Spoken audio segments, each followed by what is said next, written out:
Hi, I'm going to give you a tutorial on this 99 Jeep TJ Wrangler. Starting with let's start in the front here. Front axle is a Rubicon Dana 44. So this is aftermarket. It is stuffed with an Eaton E-locker that's got a limited slip. So it's both. It's a limited slip with a locker, electronic locker. Now the important thing to do is that when changing the differential oil in the front is that it's a limited slip, so it needs the additive for a limited slip. And I'll show you the locker actuation is this button right here. That's the front locker. So I will advise that once that front is locked, you definitely feel it. You definitely feel it. So I would not lock that unless you were absolutely wanting to drive around all locked up, because it is difficult to get it out of being locked up unless you're on like really loose gravel. So if it gets bumped or anything on the street and it's locked up, it's really hard to get it unlocked. So I would be very careful with hitting that button at any point. We might as well, when we're finished that, we might as well talk about the rear axle. Rear axle is a Ford 9-inch out of a F100 pickup truck. It is I don't know the specifics about what exact 9 inches it is, but it does have a Detroit locker. Detroit lockers are really loud. So backing up, you're gonna hear click, click, click, click, click. Driving on the road, it'll bang in and out. Do any kind of research on Detroit locker noise, and that's what they are known for. It's not a real streetable locker, but I always was fine with it. You just learn how to drive with it. If you find it annoying or difficult, that would be one thing to look at, is replacing that. But that is the clicking and all the banging going on in the back. Feels like it's going to come apart, but that's just the Detroit locker. Motor is based on a 2004 Hemi truck, and the transmission is based off also a 2004 Ram transmission, 545 RFE, so it's a 5-speed. One thing that I told is that my fan controller here just went out. So it's an automatic so there's no mechanical fan, it's all electric fan here. The other day I noticed that it was getting hot and my fan wasn't running. So all this is a little controller. It's got a thermostat. You can see the probe is right here. The probe's right there. So this is, once you set it, it'll kick the fan on and off. For whatever reason, I don't know why this little fan controller went out. So it's really important when running the Jeep to manually turn the fan on. That's this button, this green button right here. I'll let you get in so you can see it. That's just an override? Yep. So you want to run the fan when you're running the Jeep. If you forget to do this and you let it run or idle, it's going to overheat and you're going to blow it up. Would not be a good thing at all. But that's a problem, and I talked about that. Just happened.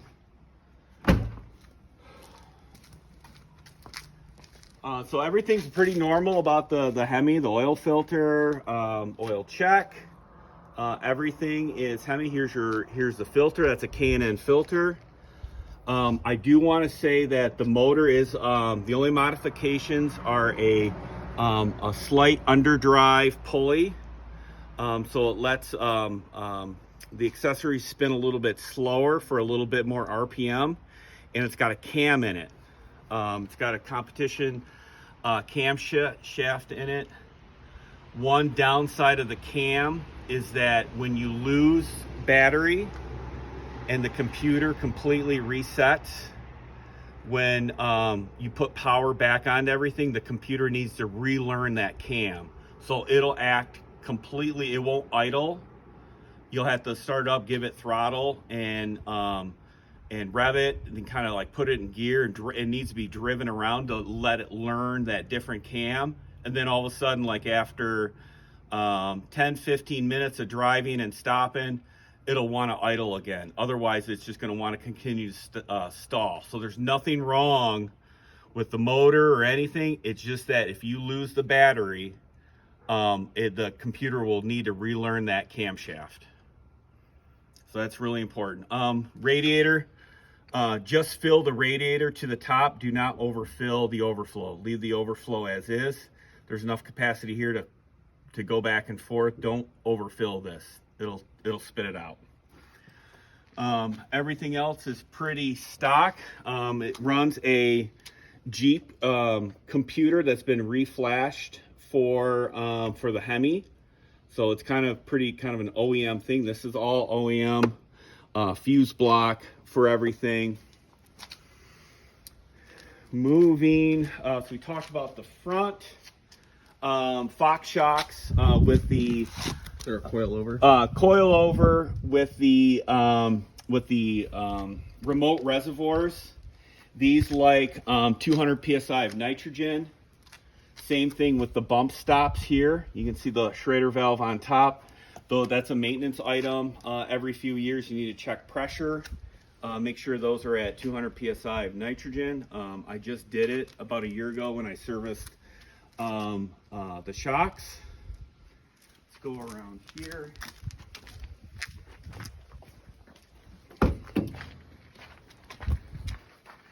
Transfer case, standard Jeep NP231 transfer case.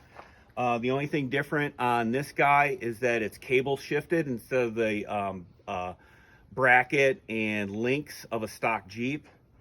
So that is aftermarket, but it makes everything shift pretty easy. So, you know, four wheel or 2 highs all the way forward, and then 4 highs just back, and then you got to put it in neutral to get it into 4 low. Pretty standard transfer case operation there. Gauge cluster.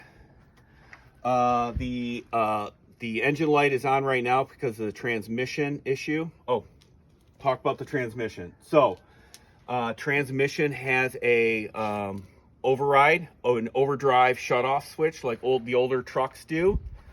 So that button is right here. If you want to zoom in, it's right next to my OBD2 switch. It's this guy right here. So it's a moment switch. So if you are with the engine running, if you hit it once, that's overdrive off. Hit it again, overdrive on. So it's a 5-speed transmission. With this turned off, it'll lock out 5th gear. It'll only go,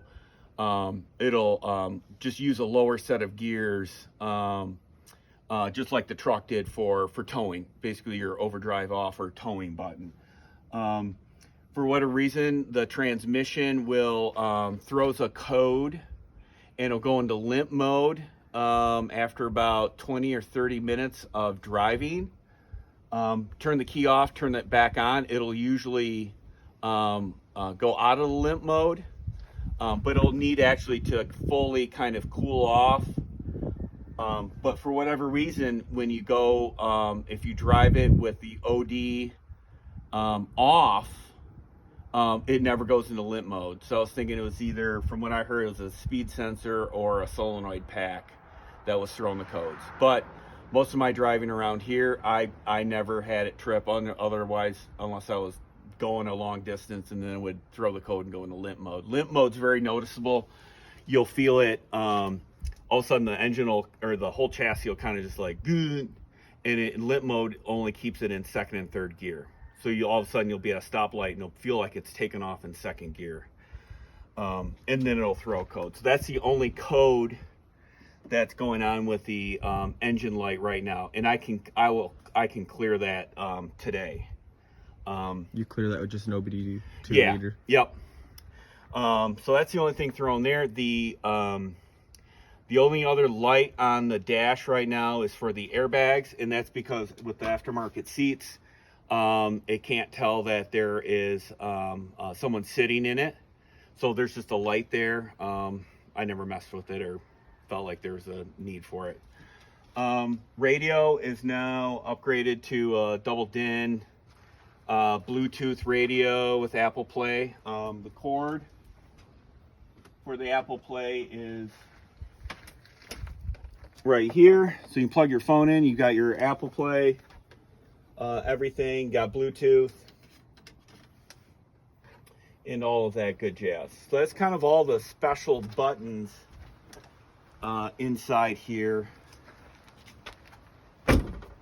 Radio, wanted to show the bikini top. I've got it thrown in the back here. It's just a header with this. Pretty self-explanatory on getting that in. Other than that, everything should be ready to go. Take care.